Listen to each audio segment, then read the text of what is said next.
तो मेरा सभी पेंशनर्स से ये सवाल है और इसे जस्ट आप एक बार ज़रूर सोचें इसके बाद कि जिस हिसाब से अभी के टाइम पे महंगाई बढ़ रही है, क्या उसी हिसाब से हमारा डीए और डीआर बढ़ रहा है?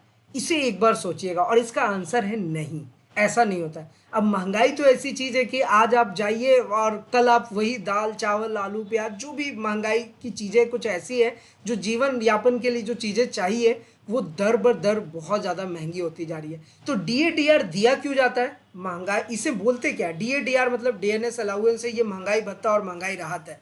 तो ये महंगाई राहत महंगाई भत्ता जो आपको दिया जा रहा है, क्या जिस हिसाब से महंगाई बढ़ रहा है उस हिसाब से मिल रहा है? इसका आंसर तो नहीं है, आप खुद भी बोलेंगे।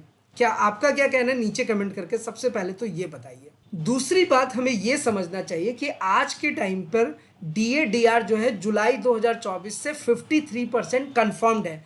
हालांकि सरकार की तरफ से इसके ऊपर कोई औपचारिक घोषणा नहीं हुआ है, लेकिन 53% कन्फर्म्ड है। तो इसका गणित क्या है? देखिए, इसमें ना बहुत सारे अफवाह भी फैल रहे हैं। अभी क्या होता है कि आजकल सोशल मीडिया का टाइम है, जैसा कि मैं आपको बता रहा हूँ, बहुत सारे वीडियोस बनते हैं, कंटेंट बनते हैं कि भाई डीए डीआर जो है वो 53% नहीं 55% हो गया है। तो लोग भी ये मानने लग गए, हमारे पास भी ये कमेंट आता है कि आप तो 53% कन्फर्म बता रहे हैं, लेकिन किसी और जगह पे 55% की बात होती है, सोशल मीडिया पे 55 आ रहा है। तो वो मैंने आपको पिछले वीडियो में क्लियर किया था, इसलिए आपसे कहता हूँ, इसलिए आपसे रिक्वेस्ट करता हूँ कि अगर अभी तक आपने ईटीजी ने चैनल को सब्सक्राइब नहीं किया, सब्सक्राइब कीजिए, बेल आइकन को दबाइए, सो दैट ऐसे लेटेस्ट इन्फॉर्मेशन आपको हमेशा मिलते रहे। दिवाली से पहले पेंशन बढ़ेगी, इक्वल एमएसपी केस क्या है, फिर सिपाही के बाद अब ऑनररी लेफ्टिनेंट और कैप्टन की पेंशन पर रोक क्यों लग रही है, सारी चीज़ें हमने बहुत डिटेल में बताया हुआ है, स्टेप बाय स्टेप बताया हुआ है, इसलिए आप चैनल को सब्सक्राइब कर सकते हैं। क्या 18 महीने का डी एरियर जो एरियर है वो मिलेगा, इन सब के बारे में बताया हुआ है। तो देखिए, इसी तरीके से हमने आपको पिछले वीडियो में ये बताया था कि जो डीए और डीआर है ना वो जुलाई 2024 से 53% कन्फर्म्ड है, इसमें कोई डाउट नहीं है। कैसे कन्फर्म्ड है इसका पूरा कैलकुलेशन आज के इस वीडियो में समझेंगे। और जो ये कह रहे हैं कि 55% हो गया, 56% हो गया, तो वो बेसिकली जनवरी 2025 की बात कर रहा है। तो अभी पहले जुलाई 2024 का घोषणा हो जाने देते हैं, फिर उस पर डिस्कशन करेंगे। हालांकि हमने पहले के वीडियो में ये बताया हुआ है कि जितने भी लोग 55-56% की बात कर रहे हैं वो जो जनवरी 2025 से लागू हो सकता है। वैसे जो आंकड़े अभी आ रहे हैं ना, उस हिसाब से कैलकुलेशन यही बन रहा है कि जनवरी में 2% और बढ़ेगा, मात्र 2% बढ़ेगा, मे भी 3% बढ़ जाए, लेकिन उस पर जो भी लोग बोल रहे हैं वो एक्सपेक्टेड वैल्यू है। लेकिन जुलाई वाली जो बात है वो तो कंफर्म्ड है, बस सरकार की तरफ से घोषणा नहीं हुई, होपफुली घोषणा हो जाएगी।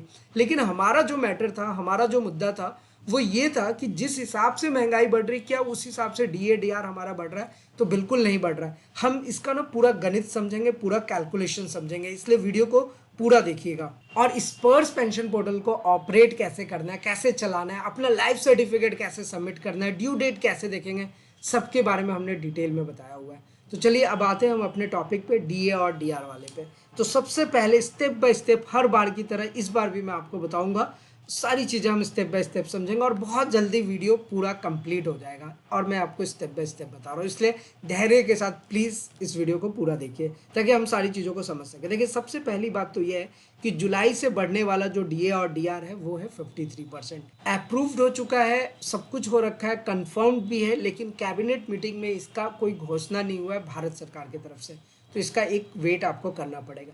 हालांकि कैबिनेट मीटिंग जो है वो आज कल में ही होने वाला, 10 अक्टूबर 11 अक्टूबर तक 12 अक्टूबर तक एक कैबिनेट मीटिंग होगा। उसमें ये सिर्फ अंदाज़ा लगाया जा रहा है कि डीए डीआर की घोषणा हो सकती है, ठीक है, कंफर्म्ड होगी, क्योंकि अब नहीं होगा तो कब होगा? दिवाली का टाइम भी आ रहा है तो होना तो चाहिए। हालांकि इससे पहले भी एक कैबिनेट मीटिंग हुई थी जो कि हुआ था 3 अक्टूबर 2024 को, इसके ऊपर हमने एक वीडियो भी बनाया था, लेकिन उस पर डीए डीआर के बारे में कोई बहस ही नहीं चली, कोई बात ही नहीं चली, कोई तो घोषणा होने की तो बहुत दूर की बात है। इसलिए अब कहा जा रहा है कि अब जो कैबिनेट मीटिंग होगी ना, इसमें डीए डीआर कंफर्म्ड हो सकता है 53%। देखिए, एक चीज आप समझिए कि अभी जो आप अगस्त सितंबर इन सब का महंगाई रेट देखेंगे ना, तो वो 3.65% के रेपो रेट से ऊपर है। ये रेपो रेट क्या होता है इसके बारे में हमने डिटेल में बताया हुआ है। तो ये रेपो रेट क्या होता है ना कि on the basis of AICPN index, यानी कि कंज्यूमर प्राइस इंडेक्स जो होता है उनके बहुत सारे मेथड्स होते हैं, बहुत सारे कैलकुलेशन होते हैं। वही AICPN कंज्यूमर प्राइस इंडेक्स के बेसिस पे हमारा महंगाई भत्ता और महंगाई राहत डिसाइड होता है। हालांकि उसका फॉर्मूला भी मैं आपको नीचे बताऊंगा बहुत ही सरल तरीके से, बहुत आसान तरीके से। तो ये जो महंगाई है ना, जरूरी नहीं है कि 3.65% के रेपो रेट से ऊपर ही रहे। अभी के हाल फिलहाल में जो देखा गया है, तो ये महंगाई जो है वो कभी 5.08, कभी 5.69, 4.10, ऐसे ना हमेशा ये रेपो रेट चेंज होते रहते हैं और बढ़ते रहता है। अब महंगाई जैसे बढ़ रही है, आपको तो पता ही है कि क्या है, लेकिन जो कैलकुलेशन करने का तरीका है ना DA और DR का, वो वही पुराना वाला तरीका है। तो सबसे पहले इस वीडियो के माध्यम से मेरा सरकार से ये कहना है कि जो जिस हिसाब से महंगाई बढ़ती है उस हिसाब से DA DR नहीं बढ़ता। स्पेशली पेंशनर के केस में देखें तो उनके लिए DA DR का कोई खास मतलब नहीं रह जाता। बेनिफिट की अगर बात करूँ ना तो बहुत अच्छा लगता है, 53%, 56%। बट अगर रुपए में बात करें तो आपको पैसा कितना मिलेगा, 500 रुपये, 600 रुपये। अब आप खुद इमेजिन कीजिए कि जब हम मार्केट जा रहे हैं, जो हम महंगाई देख रहे हैं, और उसमें आपको 500-600 रुपये की बात हो रही है 6 महीने इंक्रीमेंट के बाद, 1 साल के बाद, तो वो कितना फिजिबल है, ये सोचने वाली बात है ना। तो वो उस तरीके से आप इसे समझ सकते हो। और सरकार से मेरा यही कहना है कि इस पर ना ज़रूर डिस्कशन होना चाहिए। जो आपने फार्मूला बनाया उस फार्मूला में चेंजेस होने चाहिए, ताकि महंगाई भत्ता, महंगाई राहत स्पेशली पेंशनर्स को या फिर जो एम्प्लॉई है, केंद्रीय कर्मचारी है, उनको सही तरीके से मिल सके, जो आज का प्रेजेंट सिनारियो है। थोड़ा सा हम लोग फार्मूला के बारे में भी समझेंगे, लेकिन देखिए एक चीज़ समझिए सबसे पहले ना, कि जब भी DA DR कैलकुलेट होता है, मैं जनवरी 2025 की बात अभी नहीं कर रहा हूँ। अभी बढ़ेगा कब, जुलाई 2024 से लागू है, ठीक है। अभी चल रहा है अक्टूबर, अगस्त, सितंबर, अक्टूबर, 3 महीने हो गए, अभी कोई घोषणा नहीं हुई है। तो पहले इसकी घोषणा हो जाने देते हैं और इसी के बारे में समझ लेते हैं, तो जनवरी 2025 भी समझ लेंगे। क्योंकि अब जो नेक्स्ट आपका DA DR बढ़ेगा वो जनवरी 2025 में बढ़ेगा। जो 55-56% जो अदर सारे वीडियोस में इस तरीके की बातें कर रहे हैं, तो वो एक्चुअली जुलाई की बात नहीं कर रहे, वो जनवरी 2025 की बात कर रहे हैं। मेरा कहना आपसे बस यही है कि सही बात है, वो लोग भी सही बोल रहे हैं, वो बढ़ेगा ही बढ़ेगा। अब 55 हो जाएगा, 56 हो जाएगा, वो तो बात की बात है। लेकिन अभी हम उसकी बात करने से कोई फायदा तो है नहीं। अभी हम बात करेंगे जुलाई 2024 की, जो कि 53%, 110% कैलकुलेटेड है, कंफर्म्ड है, लेकिन सरकार की तरफ से कोई घोषणा नहीं हुई है। तो इसके कैलकुलेशन पे आज हम डिस्कशन कर रहे हैं। तो कैलकुलेशन पे डिस्कशन करने के लिए क्या है कि जब भी अगर हम जुलाई 2024 का DA DR सरकार कैलकुलेट करती है, तो उसके लिए सरकार क्या करती है ना, कि जुलाई 2023 से लेकर के जून 2024 तक का डेटा कलेक्ट करती है। यानी कि अगर DA और DR, अब जैसे आपका DA DR कितना होगा ना, ये आप बिना किसी का वेट किए हुए आप खुद से कैलकुलेट कर सकते हैं। इसलिए अब ये कहा जाता है कि 53% कंफर्म्ड है, हालांकि सरकार ने घोषणा नहीं किया, यही फॉर्मूला के आधार पे। क्योंकि फॉर्मूला ये कहता है कि जिस डेट को आप DA DR निकालते हैं, उसका प्रीवियस 1 साल का डेटा कलेक्ट होती है। तो जैसे जुलाई 2024 का निकल रहा है, तो जुलाई 2023 से लेकर के जून 2024 पूरे 12 महीने का डेटा कलेक्ट होगा। और इसको ना एक फॉर्मूला पे सेट कर दिया जाता है, यानी कि total sum of last 12 months, जो कंज्यूमर प्राइस का इंडेक्स है, उसका टोटल सम लास्ट 12 मंथ्स का रहता है। उसको ना हम लोग क्या करते हैं कि फिटमेंट फैक्टर एक रहता है। फिटमेंट फैक्टर अभी का क्या चल रहा है, 2.88, ठीक है। 2.88 जो फिटमेंट फैक्टर है, उसको हम माइनस कर देते हैं बेस ईयर से। देखिए बेस ईयर पहले 2001 था, आज के टाइम पे बेस ईयर बनाया गया 2016 को। तो एक बेस ईयर होता है, बेस ईयर का भी एक अपना कैलकुलेशन है, बेस ईयर कैसे निकालेंगे। तो वही डेटा वहाँ से कलेक्ट होता है और इसी डेटा के बेसिस पे ये पूरा फॉर्मूला सेट होता है।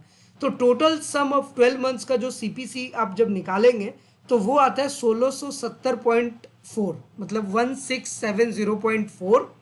उसको 12 से डिवाइड करेंगे और 2.88 यानी कि जो हमारा फिटमेंट फैक्टर है उससे मल्टीप्लाई कर, और जो हमारा बेस ईयर का कैलकुलेशन है वो है ठीक 261.41। अब होता क्या है कि जो टोटल सम ऑफ 12 मंथ्स है, उसको 12 से डिवाइड करने के बाद फिटमेंट फैक्टर से मल्टीप्लाई करेंगे, तो वो आ जाता है 400.8, और उसको माइनस करेंगे 261.41। यहाँ पे 261.41 क्या है, ये आपका बेस ईयर है 2016 वाला, ठीक है।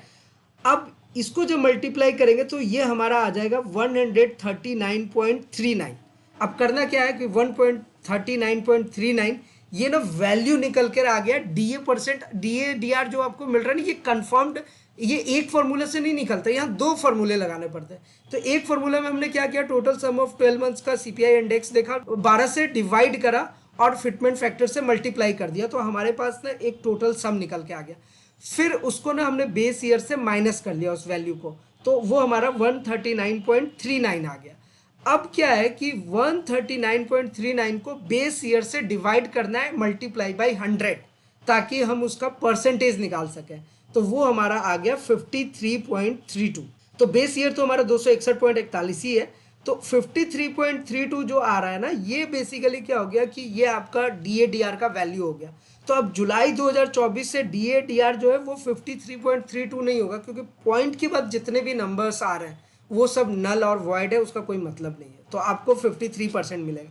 हालांकि अगर ये कैलकुलेशन 54.01 आता तो 54% कैलकुलेट होता, लेकिन अब पॉइंट के बाद कोई भी नंबर है उसका कोई यहाँ पर हमेशा इसका रूल ही यही है, नियम ही ये है कि उसको नल एंड वॉइड रखा जाता है। तो जो शुरू वाला परसेंटेज है 53 वो कंफर्म।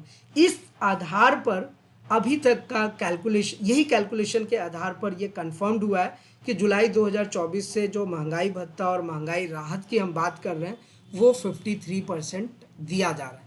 हालांकि जैसे कि मैंने वीडियो के स्टार्टिंग में ही आपको बताया कि सरकार की तरफ से इसकी कोई औपचारिक घोषणा नहीं हुई है, ना ही इसके बारे में कोई डिस्कशन हुआ है। प्रोबेबली ऐसा चांस है कि आज नहीं तो कल, नहीं तो परसों, 2-4 दिन के अंदर 110% सरकार इस पर घोषणा करेगी। और ये 53% कन्फर्म्ड है। पूरा फॉर्मूला आपको समझा दिया और इसके पहले के वीडियो में भी हमने सारी चीज़ें बताई हुई है। तो अभी फिलहाल जुलाई की बात कर रहे हैं, जनवरी में भी बढ़ेगा 2-3%, तो 110% बढ़ेगा, उसका भी कैलकुलेशन हम दिखा चुके हैं। लेकिन अभी आंकड़े आने देते हैं, अभी सितंबर, अक्टूबर, नवंबर, दिसंबर सब डेटा जब आएगा उसके बाद फिर जनवरी का कैलकुलेट होगा। तो फिलहाल ये डी ए डी आर वाली बात तो आपको अच्छे से समझ में आ गई होगी।